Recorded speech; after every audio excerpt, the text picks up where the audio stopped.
بیخبرها در فریب عشرت امروزه اند، با خبرها روز و شب انجام فردا میکنند. الحمدلله که بیبا بابایشان از نفر همین چهارم مصرع نظمی هست، با خبرها روز و شب انجام فردا میکنند. برای فردای خود بابای ایشان به نهایت انجام زیاد کرده.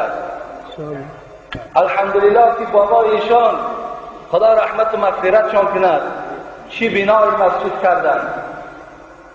کدام پدر ایشان نورالدین جان دارد؟ کدام پدر؟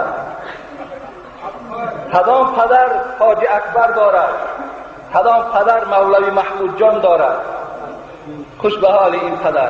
رسول اکرم میگوید وقتی بندگان از دنیا میگذرند نامه اعمالشان پوشیده می شود مگر سه طایفه، مگر سه طایفه که این سه طایفه هر کلمه این در بابای ایشان خدا رحمت و مغفرت کند راست می آید. صدقه جاریه، کسی که صدقه جاریه باقی میماند این صدقه جاریه هست، این از برکات بابای ایشان است.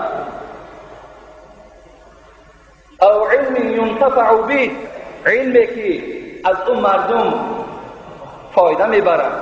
الحمدلله امروز مردم از علم بابایشان از فرزندهای او بیدار شدند.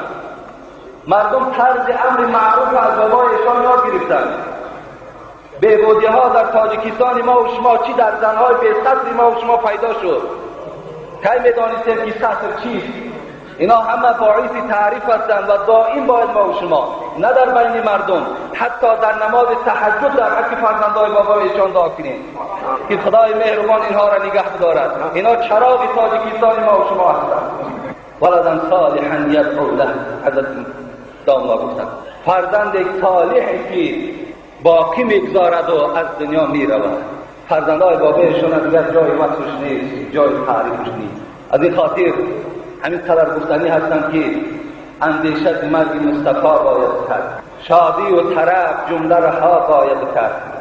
او با شرف و بزرگی خود زنده نماند، ما را طمع خام چرا باید کرد. خدای مهربان بابایشان روح شاد قبرش را پروردگار را پرنور بگرداند و جمیع برادرانی که از راههای دور برای بیان کردن تعزیه آمدند خدای مهربان در هر قدم شما حسنات کتابت کند و از برکات ایشان از برکات خاندان ایشان و خداوند خاندان همه شما را پرنور بگرداند.